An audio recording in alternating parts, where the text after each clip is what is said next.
Tutorial 8. Laporan dan analisis prestasi. NoQ dilengkapi dengan pelbagai laporan untuk pemantauan prestasi perniagaan anda. Semua laporan di terminal NoQ hanya terhad pada 30 hari yang terakhir. Untuk melihat lebih dari 30 hari, boleh rujuk ke bahagian back office. Data back office disimpan selama tempoh 3 tahun. Untuk periksa laporan perniagaan anda, pergi ke bahagian reports dan anda boleh nampak laporan-laporan yang disediakan NoQ.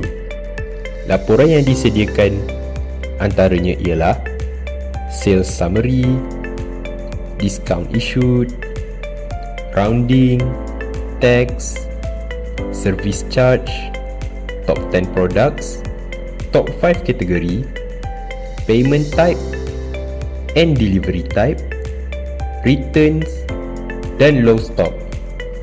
Dengan laporan ini, anda dapat tingkatkan strategi dan hasil perniagaan anda.